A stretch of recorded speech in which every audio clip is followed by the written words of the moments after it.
Part 6. The Return to New Purgatory. Chapter 1. John Morrison pored over worksheets in his remodeled office. The glass had finally been repaired after waiting nearly a month to find stronger, darker material that would still absorb the sun's rays. He was paying that bill at this very moment. Paperwork was all he could do to keep his mind away from his son's death. It was dragging up the old memories of his father that he thought he had put to rest after Blood Boil. They were resurfacing, and so were his thoughts of a new operation. Vito's trap would work flawlessly with the aid of another bounty hunter, and once the matter of their pay, or in Ezra's case, death, was in order, he would again refocus on stamping out New Purgatory's weak. While he hadn't been strained too much by the uprising, the message that the refugees were killing armed soldiers in the streets spread like wildfire. In the month that had passed, Morrison was presiding over more raids and riots than after his father had been murdered. Without his son's squad and Autonelli's expertise, he alone was responsible for troop movements and ensuring his military might was not spread too thin. It was a hellacious and time-consuming project, but in the end John Morrison knew he would win. He had to. Morrison was interrupted by the beeping of his computer, another call from his ally abroad. "What do you have for me?" Morrison asked, kicking his feet up on the desk and pouring scotch into an empty glass. "I find it surprising you haven't heard," the voice said, choppy from the static and unclear distance. John Morrison drew in a sip of his drink, but did not respond. "The council's chambers have been eradicated in Jerusalem. China's ambassador was murdered, and the others were made to watch," the voice continued. For a moment, Morrison could feel his anger rising from his chest to the top of his head, boiling his blood. "Vito was also murdered, and there's no trace of the other bounty hunter. They were able to retrieve the girl," the voice finished. Morrison's knuckles grew white around the glass as he clenched it. Could there be anything else that had gone wrong? He drained the remaining liquor down his throat as the voice began to speak again. "There is one bright spot, however. The man who orchestrated this group is in chains. His name is Jack Newsom. My records show he's ex-US military, served in your army as well, but left before Blood Boil. Vito's team managed to do something right." Morrison barely recognized the name. Newsom was one of his first drill sergeants when he was just getting Maury's Marines off the ground. The man had taken his pay and went off to live the rest of his life in the entertainment district. The first attack. 10 years of history started clicking into place for the leader of New Purgatory, the convict that had been broken out, the escapes to the varying parts of the world. John Morrison began to put the pieces together. This was the ringleader that had tried to end him 10 years ago.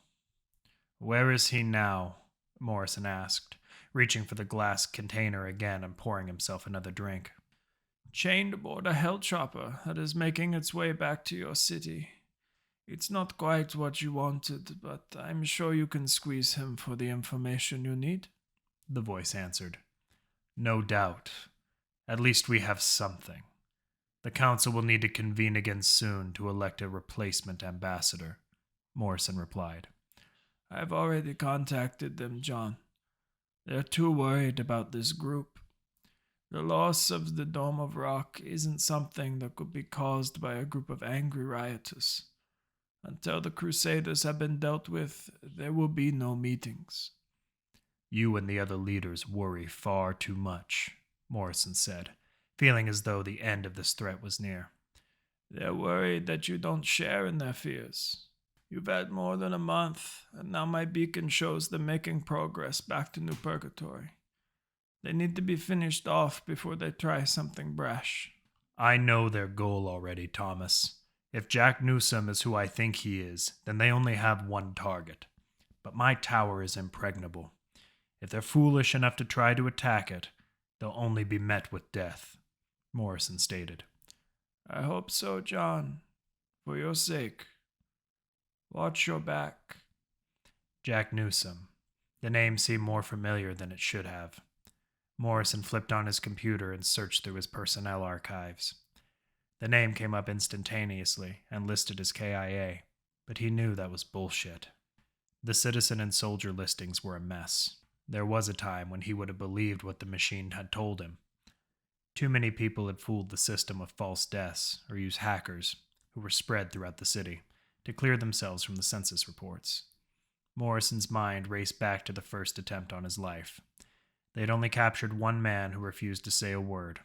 For his effort, Morrison locked him in a cage without sunlight, and he had been broken out. Jack Newsom. It was clear now. The records pertaining to the prisoner. Morrison shook his head, wondering why he couldn't put it together before. It was Newsom who had no doubt orchestrated that prison break, and the first attempt on his life.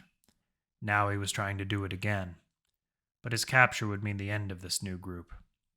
The prison break had been a disastrous turn of events. Stomping out that resistance took a toll on his forces. The prisoners had started more riots than the citizens, but they were being quelled. The prisons occasionally needed a hard reset when they grew too full. That's all these riots were. Just another hard reset. Morrison sipped his drink. His son jumped to the forefront of his mind. Morrison wouldn't torture this man for fun or for pleasure, but for his son whose life had been cut too short. The man kicked his feet back on the desk and finished his drink, contemplating what he would do to the grim old soldier who had been responsible for so much loss. Jack Newsom couldn't be more pleased with himself. He had cast the final die that would set in motion the end of John Morrison. His ankles, knees, and wrists were chained in the center of one of Maury's hell choppers. Soldiers with assault weapons pointed at him, took shifts to ensure he tried no foolish attempt at escape. Jack thought about how Alex and the rest would be safe, hidden away at Alonzo's. He knew he had given everything he could to the kid. One of his last gifts was a way out of Jerusalem, and another reason to finish a goal he knew the kid needed no more motivation for. But the old man never liked leaving anything to chance. "Anyone got a shot?" the old man said, looking at the faces of the two men guarding him. Their faces were stern, probably IDF and not Maury's usual forces, and they likely didn't understand him. "Hard asses. World's full of those. So none of you drank then?" The men made no motions and showed no emotion. They'd stripped him of his ammo belt, weapon, and flask back in the old city. He had no clue if they'd brought any of that with them. "Come on, boys. I know you've still got my little flask. Just raise it up for a sip," Jack taunted. "Shut up," said the first accented man, slamming the butt of his rifle against Jack's head. It woke the old man up. Blood started dribbling down his forehead and into his mouth. "Salty. Not exactly a Bloody Mary, but I'll take it," he smiled, showing the gleam of white and red on his teeth. "Can't blame you boys for being angry with old me. That explosion rocked the entire city?" "You talk much for a man with no freedom," one of the soldiers said. "You act tough for a man whose jaw is broken," Jack replied. The soldier scowled at him and wasn't ready for Jack's lunge. He slammed his head into the man's mouth. It strained the chains that held him and cut into his wrists, but it was worth it. While the soldier was screaming, Jack laughed. "Now how about that drink?" The first soldier called in others to bring his wounded friend out and sat back down. He reached into his jacket until he found and pulled out the old man's flask, silver-lined with a black cap. It was the only pretty sight Jack had seen in a while. The soldier unscrewed it, breathed it in, checking for anything irregular. When he was satisfied by the minor inspection, he brought it over to the old man and held it up in front of him. "I only do this once. Drink," the soldier said. He pushed the opening into Jack's mouth and tilted it up, thinking he would eventually spit up or choke on the harsh liquid. Jack easily drained it all without issue. "Thanks much, young man. Don't try copying that, though. Might get yourself hurt." Jack laughed again, already feeling the warmth spreading through his body. "Everyone deserves a last drink, even stiff assholes like you. Not that you'll find yourself in a fortunate position like this." The soldier who had bottle-fed Jack his liquor moved away and shook his head. "Live your life as a slave, blind to man's tyranny, or fight to try and make a difference. That's why I'm in these chains, for doing all the deeds they'd have you believe were evil. And why you and your now wounded friend get to sit here with guns and collect a paycheck. Let me tell you, boy, I never have trouble sleeping at night." The soldier responded by smiling. Jack knew how they felt, because of how he felt all those years ago. After the bombs, after serving in Maury's army, after collecting all that blood money. Maybe you'll see that one day. Maybe you'll lie awake cursing yourself for the shit you've done. And maybe you'll be awake rather than living the fantasy you're creating for yourself right now. Enough, the soldier finally replied, slamming his rifle butt into Jack's chin. As the room went dark around him, Jack's mind went back to Alex. He hoped the kid could do what he never did. Not just killing Morrison, but waking the world up from its nightmare. "I don't like it, Alex. You said the man tried to kill us," Tyler said. "The drunk and I agree on something for once," Janet concurred. "Are they always like this?" Ezra asked, running a hand through his hair and scratching the scruff around his face. "Or did they do this with her too?" He pointed at Talia. "The old man chose this for us. You were never even a consideration," Brandon replied for Talia. "And if what they say is true, then I don't have a reason to trust you either." "Morrison wants me dead as much, if not more, than any of you," Ezra spat. "Doubtful," Mikhail interceded. "They murdered his son." "All right, look. He saved us from Vito. Why not take us all out when he had the chance? It doesn't make sense," Alex started. "After all, we're down 2 men, and that was never part of Jack's plan. Half of you barely trust each other, and you can bet I've been sleeping with one eye open." "This is bullshit. You really learned too damn much from the old man, Alex," Janet said as she left the room. "Yeah, well, why don't you come find me and we'll work this out? There's more to this than my decision-making," Alex replied. Janet held up a middle finger as she walked away. Layla rushed after her. "We have more important things to plan, like crippling Morrison's might before we hit the tower. If we go in without at least distracting him, we're going to get burned. Same deal as Janet. You have a concern, an idea, you bring it to me. For now, catch up on rest, prepare, do what you need to do. When we get back and settle in, we will outline our end run," Alex finished. Most of the crew cleared out or spaced out as much as they could in the tight quarters. Alex trusted Ezra as much as Janet did, but he wouldn't admit it while the man stood beside him. A firefight aboard the Bird was the last thing he wanted. Even if they did manage to kill Ezra, he could still take one of them down with a lucky shot, or all of them if he was wired with explosives. For a moment, he wished Elias was still here. Someone he could trust to double-check his decision-making. Layla had fallen in line with his ideas. Janet was too far opposed, and Tyler wouldn't argue. "Your team is full of vultures. I appreciate you defending me." Ezra's voice gave Alex a chill that he couldn't hide. "Yeah, well, they all have legitimate concerns. A month ago, you were trying to kill us. In fact, you might want to watch yourself around Dellen when he's done working on our ranger." "Oh?" Ezra said.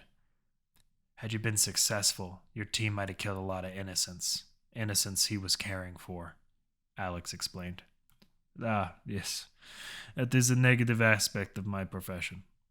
Morrison offered the highest pay, and the man must feed himself. It was not personal," Ezra replied.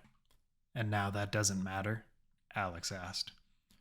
Look at it this way, Mr. Velasco. Killing you now might have earned me a quick death after John Morrison thanked me. You look at it this way, Mr. Velasco. Killing you now might earn me a quick death after John Morrison thanked me, rather than the slow, painful one he has in mind for your old compatriot. If I help you kill him, I can go back to my work and avoid you and your friends forever," Ezra offered. Alex looked off towards Tyler, who was toying with Vito's blade. Alex had set it on the workbench after they made it out of the IDF's airspace. "You want to kill Morrison's men, you're fine by me," Alex said. "Good," the bounty hunter replied. "But if I find out you're a lying son of a bitch, then Maury will be the last man you're worried about," Alex threatened. Ezra gave a quick nod, then moved away, heading to a solitary corner of the hellchopper. Alex could tell Tyler had no intention of waiting to speak his mind after he got a decent night's sleep.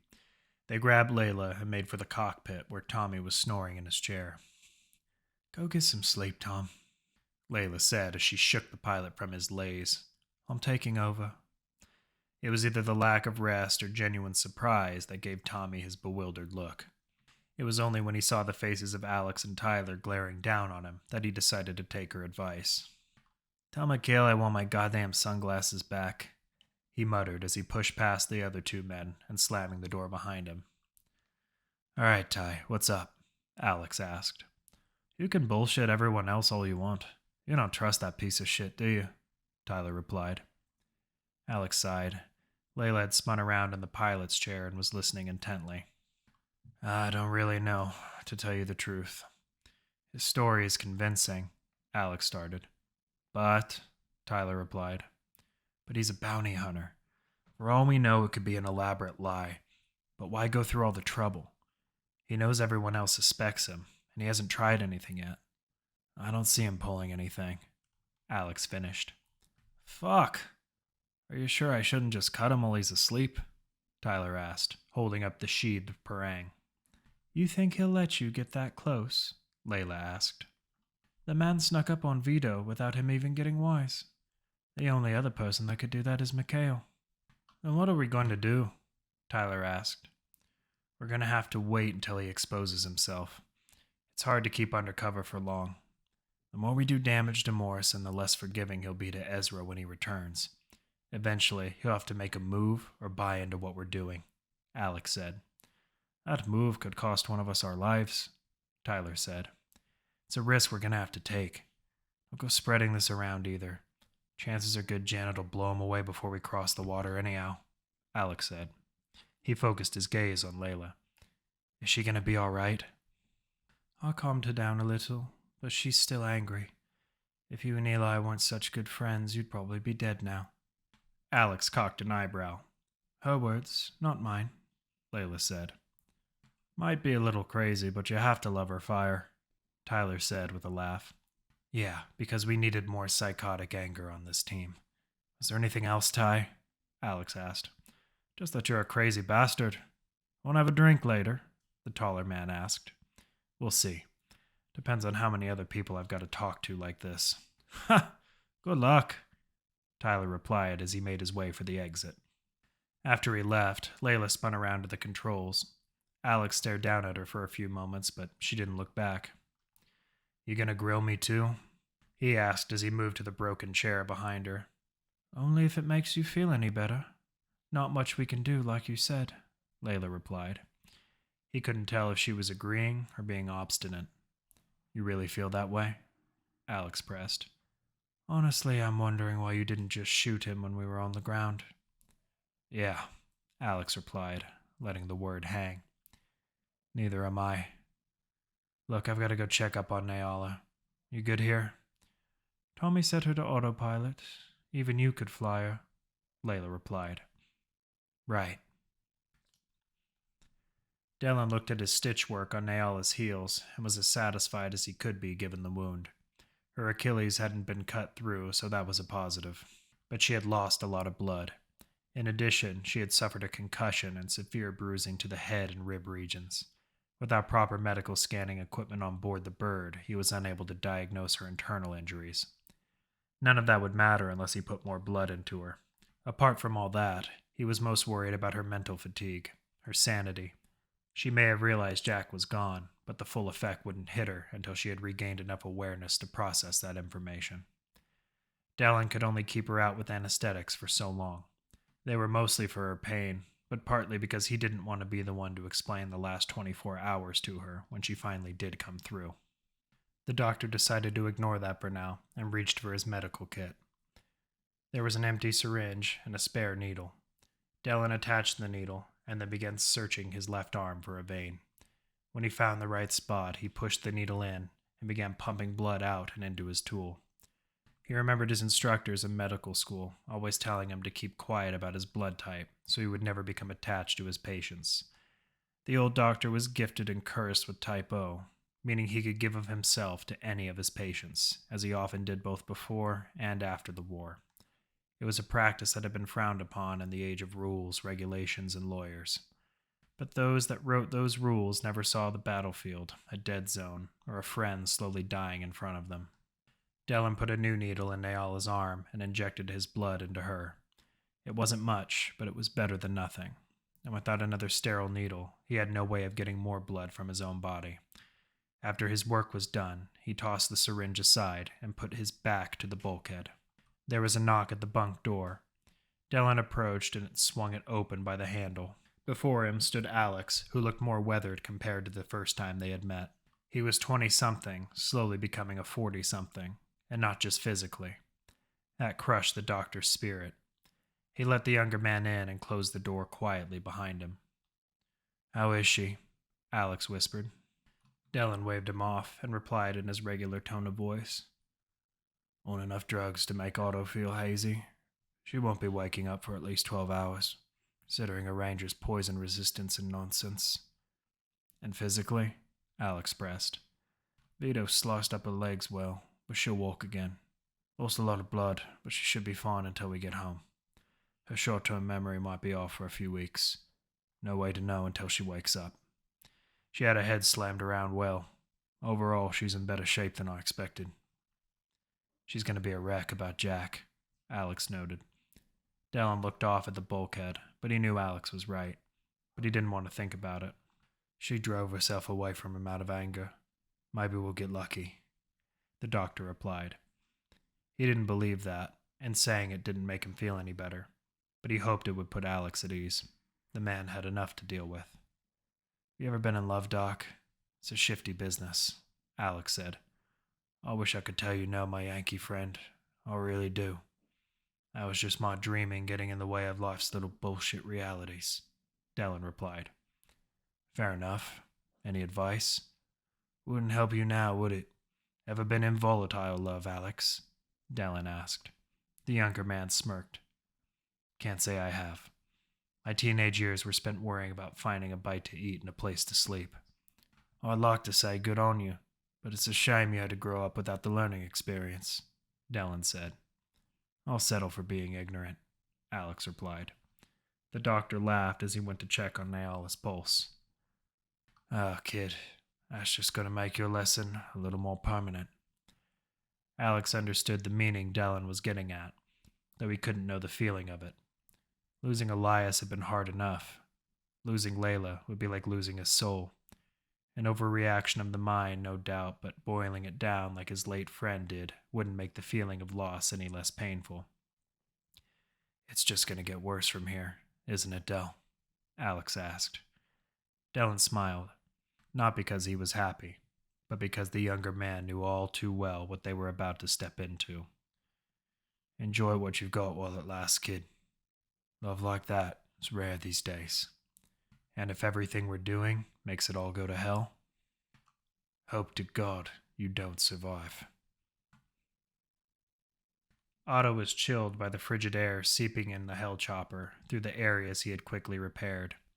It hadn't been an issue in Jerusalem, but as they crossed the Atlantic, the chill bothered his old bones, so he went to work covering the areas he hadn't gotten to. The scrap metal Jack had used to cook breakfast on was all he had access to. As he welded them into place, the odor of bacon grease wafted to his nostrils. Otto thought back to his time in a cage where all he could expect was a stale loaf of bread, soggy vegetables brined in foul water, and an oatmeal cookie that let him know Friday had finally rolled around. Prison hadn't just done wonders for his physical appearance, but also his sense of smell. The colognes of different guardsmen, whose fear was clouded under expensive name brands the world would never produce again, to his personal toilet whenever the sewers backed up. That's why he wasn't surprised that he could smell Talia's burnt robe, the stink of old blood from the last kill on her blade, and the musk between her arms and legs before he could hear her footsteps. "Restless, are we?" Otto asked, not turning away from his work. Talia was taken aback by how easily he had noticed her, though he had yet to look up and had the sound of the blowtorch going. "Keeping odd hours has kept me alive," she replied. Otto pushed the torch close to the metal and let the blaze sear into the last line of the bulkhead. "It must have saved yours," Talia continued.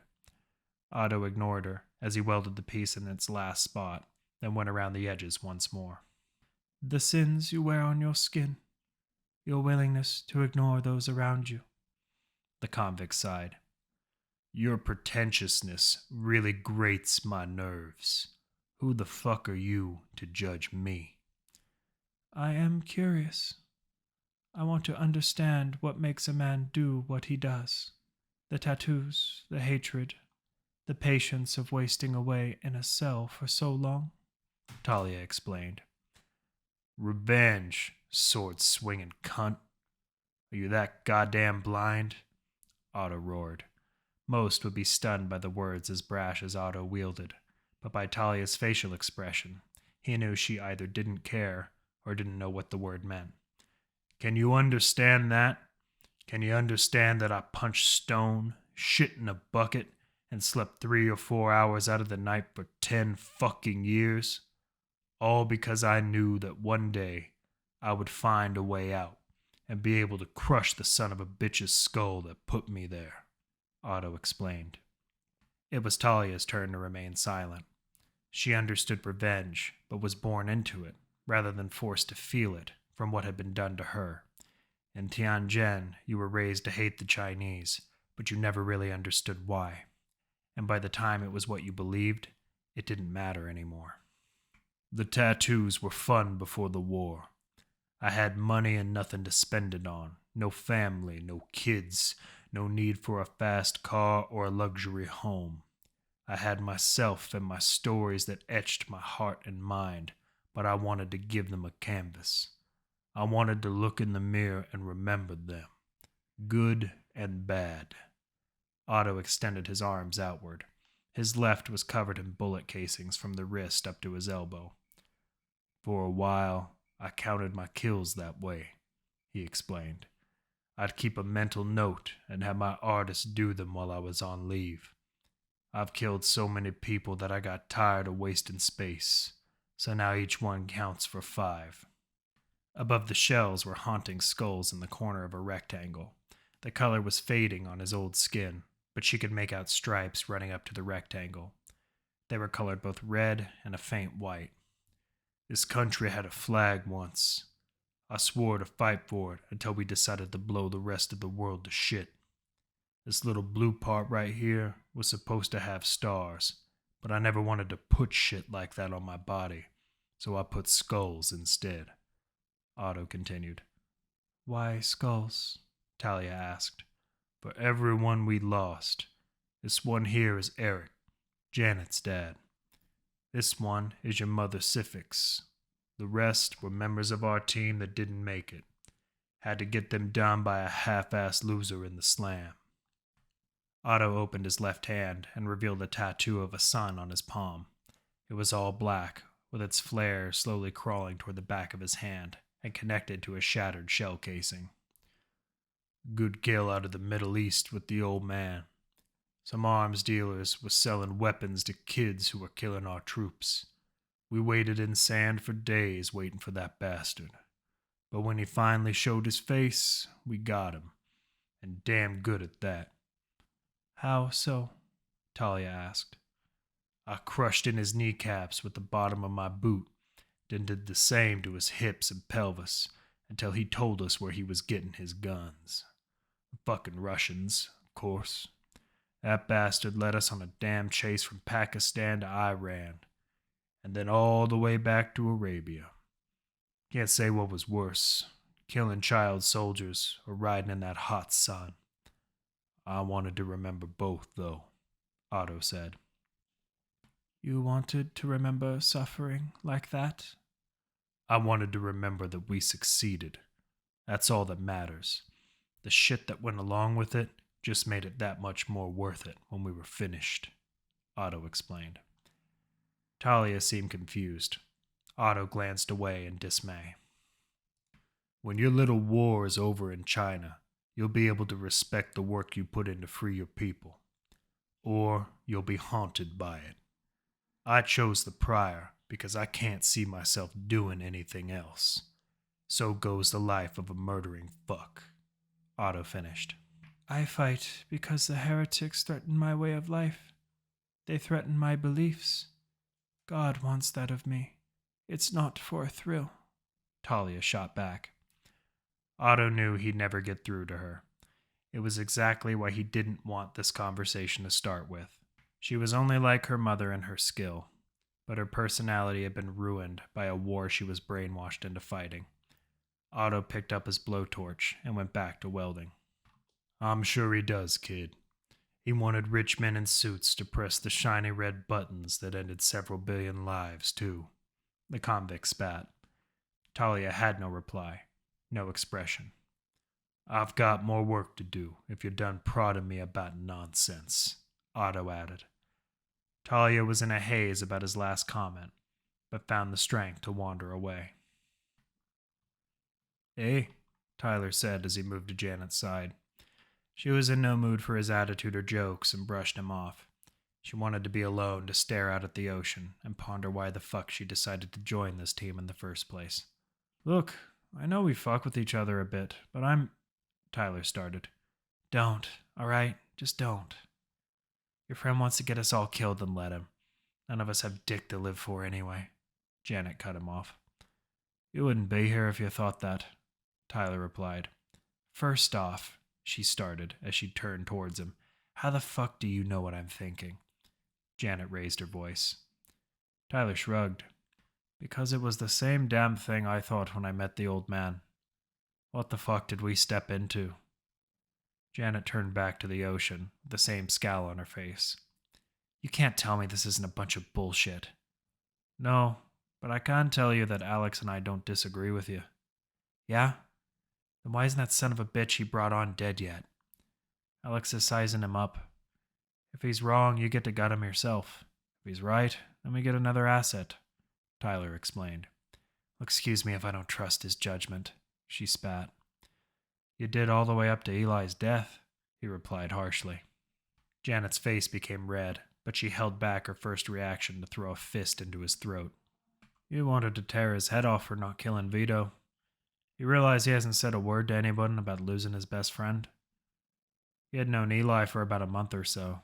Alex grew up with him for fuck's sake, and he's been holding all that shit back from the rest of us. Meanwhile, you've been belittling him in front of everyone, like he's a goddamn child, Tyler said furiously. Now Janet wanted to stab him, but when she thought about why, it only vindicated Tyler's words. Fine, I get the point. Can you fuck off now? Janet asked. What? All the way over to the other side of the bird? Those 8 to 10 meters won't do you any good. Janet ran a hand through the middle of her hair. You want to talk about him? Tyler asked, turning to the window and stared at the orange-colored water as the sun slowly began its descent behind the earth. Why did he give up? She asked, fighting every tear that was building up behind her eyes. He didn't. He saw a way to win, just like the rest of us would have. But he got careless. Eli wanted to save Alex with one bullet right to the back of Vito's skull. He even had the drop on him, and nobody gets the drop on a ranger. Then it all shattered when he heard it click. You should have let me clean that fucking gun, Janet said. Making it that simple only shifts the blame on you. Shame you never got to meet my brother, Tyler said with a short chuckle. Why do you say that? Janet asked. He'd have said the same thing if it was me that had caught the bullets that killed him. Don't let that shit warm inside your head, Tyler replied. They stood there for a while in silence. Janet wouldn't be able to know that thought. Why or how she felt these strong feelings for the man she had only known for a fleeting time were beyond her. He was kind but abrasive. He hadn't minded her brash personality and laughed when she seemed so serious. Like every man in her life, he left her cold, alone, and searching for answers to questions she already knew the answer to. All she wanted was a way out. The sun finally crept behind the ocean, and stars slowly emerged in the sky. I'm gonna go grab some sleep, Janet said as she turned for the bunks. Halfway there, she stopped and tilted her head to the side. You, wouldn't know what happened to his pistol, would you? Alex has it, Tyler replied curtly. Right. Means you'll have to talk to him again. Janet ignored him and headed to the bunks. She didn't stop again. Tommy dealt his deck of cards to himself and Brandon at the empty workbench. It was a rarity that he could get away from the pilot's chair. Not that I fucking wanted to. He looked down at the shit hand he had dealt himself. Now that he had free time, he wasn't sure what to do with it. Sleeping wasn't an option after all the excitement of the past few hours, so instead he decided to establish dominance over the Paragon sniper. Idiot. Ought to be holier than thou when you still kill. Tommy set down 4 cards, Brandon none. You sure you know how to play this game, kid? Brandon asked. Brandon liked using that term, seeing it was all he had been called when he was a rook. Fuck off. The cards are just being shit, Tommy replied. Uh-huh, the sniper said. Brandon laid down 2 aces and 3 queens, while Tommy was picking up his 4. The pilot looked down at his cards, then back at the sniper's hand, and just tossed them on the table. Maybe go fish is more your speed, Brandon said with a laugh. Eat me. Another hand? Tommy asked. Why not? The sniper replied. Tommy wouldn't let him win this time. Not through words, at least. That was his strongest weapon next to his skills. If he could force Brandon to get up and walk away, it would be a victory. Gotta be nice having Nayala back, huh? He asked. Brandon looked up, eyes wide and eyebrows raised with surprise, like he couldn't believe what the other man said. Tommy could see the skin tightening around the sniper's knuckles. She in disguise or something? He asked as he tossed 5 cards the other man's way. Not sure what you're on about. You're here to play cards, right? The sniper asked. Tommy dealt 5 cards to himself before speaking again, and waited until Brandon checked his own hand. Come on, we both know it's a load of crap. Can't keep secrets on a bird this small, Tommy replied. Let it go, Brandon said as he dropped 2 cards on the table. Tommy had a decent hand this go-around, so he decided to lighten up. The pilot dropped 1 card and dealt 2 to Brandon, and then grabbed 1 for himself. Okay, what about the scars then? I can't imagine you see a lot of close combat action. Brandon put his cards down. 3 jacks, a 2, and an 8. That's right, I don't, the sniper replied. Tommy put down 4 queens and a 3. Again? Go for it, Brandon said. So what, is that how you keep track of your kills? Like muscles over there? Tommy pressed. Once, maybe. Brandon collected his cards. I wanted to see if I could change my skin pigment. The way he said it made Tommy think the man was serious. Of all the people in the world, Alex puts what's left of the world's psychopaths in the same fucking room. You want the genuine answer, though, don't you? Brandon asked. Tommy stared at his cards. Color in your skin wasn't exactly reassuring. Brandon set his cards face down. Pain is a damn fine way of reminding yourself how fragile life is. Why you shouldn't be so quick to toss it away. A man in my position doesn't end up with scars Alex or Otto might have. They get reminded every time they rush a door, hide behind a wall, or take fire. I like to let myself ooze out, Brandon explained.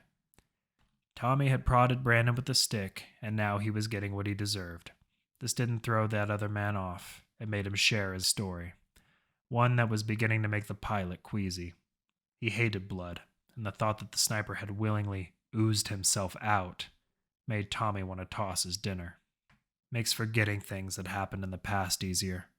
Like Nayala. No cards. The sniper flipped over his hand. 4 aces and a jack. Tommy didn't bother. Here he was trying to fuck with the sniper, when he realized the man was already fucked up to begin with.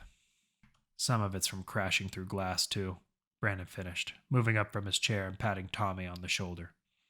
Good game, kid. Alex wasn't surprised that no one had come to speak with him. He knew the old veterans would fall in line with their eyes open, but he had hoped Janet would at least give him a chance to explain his reasoning. Part of him was glad that he didn't have to spend some of his time arguing, though. The alone time he had with Layla made up everything else. He watched her. She was so focused on flying the hell chopper that he thought she might have forgotten he was there. She never did. Alex went back to the main hall to make her something with caffeine in it, even with Jack's supplies that were coming down to the last of what they could consume. He found a package labeled Swiss Miss and poured it into a mug with water he heated up using one of Otto's torches. Alex was used to cooking food or sterilizing water this way. He, Layla, Tyler, and Elias all had. Elias. He fought to stifle the thought of his friend's death, but it hurt more than any wound he had ever taken. There was nothing he could do except bury that pain deep in his mind. If everyone else didn't see how it ailed him, then he could keep carrying on. He had to be strong for his team. He set the mug near the controls when he got back to the cockpit. Light steam emanated from the mug and made Layla hesitant to start drinking from it. Occasionally, there were times like this where they would just enjoy the silence together. When they first met, it had bothered him, but as they spent more time together over the years, he valued the moments when nothing had to be said. They both sat there, looking at the star's reflection off the ocean. It was a sight they might never get to see again if everything back home went to hell. Layla reached for the cooling mug and took a sip. She pulled it away from her face and smiled as she looked up at Alex. "Hot chocolate?" she asked. It was either that or a powdered sports drink, and those are past their expiration date, Alex replied. She swiveled the seat towards him and smiled before bringing the mug back to her lips. "Any good?" he asked. "Perfect," she replied, setting the mug back on the control panel. Her cloud-colored eyes dialed in on his own, like she was trying to see through him.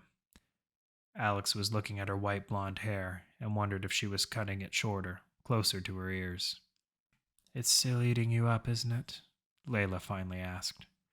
Alex pretended to not hear her as he changed his gaze towards the ocean. Layla simply stood, brought her fingers up to his chin, and tilted his head back towards hers. Again, they locked eyes. She sat back down, and Alex dropped to his knees beside her. He rested his head and arms on her legs. "Eli," Layla continued, placing a palm on one of his cheeks. "You might be good at hiding it from everyone else, but not me." Alex didn't want to respond. It was easier if he just kept it to himself. Nightmares would come and go. Memories would fade away. "Stop kidding yourself. Just say something." "It's just easier this way," he replied, laying his head on its side. Layla moved her hand away and put it on his head. "Not for me," she said. "You can store it away as much as you want, but I know you're still in pain." Alex could feel her hand running through his hair. It had grown a small amount since leaving New Purgatory. One of his first plans was to get a real shower, then cut it when they got back. "It's happening," Alex started. "Eli was just the start. We might have gotten Ayala back, but it was at the cost of the old man. We're finally on our way home and people are dying. That last fight with Vito, I was sure we were going to lose more. We were trapped in an unfamiliar city with guns on us all. It's making me sick. I can't stand the thought of losing anyone else. Of losing you."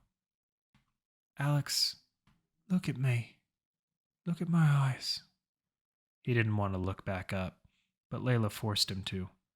"You'll never lose me, even after I'm far away. I'll always be with you." She smiled at him and kissed his forehead. "My mum told me that before I got on the plane, and she wasn't lying to me. I'm not lying to you now." Alex stared up at her for a long time. He was lucky that he had found beauty in a place where beauty could no longer grow. He hugged her around her hips before standing again. Now she was staring up at him. "I was thinking about something else before Jack and Eli came to me," Alex said. "What's that?" she asked. "How you would look with shorter hair." Layla started laughing. "I'll keep that in mind." She winked at him as she swept some of her hair to her side. She reached for the mug to take another sip, then handed it off to him. "That was my favorite when I was little." Alex took a small sip. He had never heard of Swiss Miss before. Obviously it was hot chocolate, but there had been little time in his young life to learn about such pleasures. "Not bad," he said as he set the mug down. He looked towards the controls, which caused Layla to spin her seat back around and lock it in place. 6 to 8 hours, she said as if reading his mind. It'll be nice to have a real bed again. And a real shower. Hard to believe we were roughing it like this before we met Jack, Alex replied. If we change things, everyone will be able to live that way again, Layla replied. Alex rested a hand on her shoulder and thought about that for a bit. Morrison controlled unlimited quantities of energy he could have used to rebuild New Purgatory into a utopia. Instead, he let one of the few cities that had bare traces of nuclear war devolve into a wasteland that surrounded an industrial military war machine. All of it out of revenge. And here I want to get revenge against him. Huh, he grunted, staring out at the ocean. We are not the same. Alex leaned down and kissed Layla on the cheek, and then fell back into the chair behind her. Going to the bunks? She asked. No. I'm just going to stay right here. He let out a yawn. Maybe catch a few hours. Sweet dreams, she replied. Jack was almost certain he was either on the 40th or 50th floors. His vision had been blurred from the lack of sleep and the punches he must have taken while he was knocked out. He could feel a cut over his right eye that would have stung if he could touch it. He was locked in a sterile white room that looked more like a dentist office than a dungeon. His legs and arms were chained to an uncomfortably sharp metal chair. Jack knew that if he tried any movement with his arms, the chair would dig into his wrists. Knowing Morrison, he thought the edges might be rusted or coated in poison.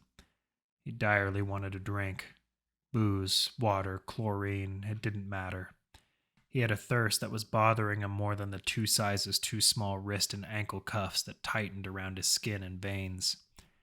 He didn't have to wait long before a man came rushing in the door with a medical drip. He was an overweight doctor who looked as if he wanted to be anywhere but here. The old man assumed the doc's job was to keep him alive if possible.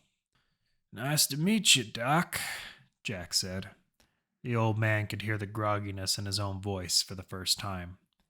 The doctor responded by jabbing his syringe deep into a vein on the old man's right arm, and then went to work attaching the nutrient drip. After a few more moments of double-checking his handiwork and monitoring Jack's pulse, the doctor left. Didn't even take my lunch order, dickhead, Jack said to himself. Jack had no illusions about the death that steadily approached him, but he wanted to face it with levity. That would be the one thing Morrison wouldn't be able to take from him. Levity and his secrets. But the old man had plenty he would tell the miserable bastard. False leads, false information. Bullshit Maury would waste time on while the Crusaders edged towards their final goal. It was the master stroke that the old man knew would end his life, but it would keep Morrison angry, distracted, and confused. That would complete Jack Newsom's final goal. A goal he had passed on to Alexander Velasco. Seeing the look on that fuck's face won't be bad either, he said, stifling a cough as he laughed. I'm ready for you, Maury, fucking bastard. Come down.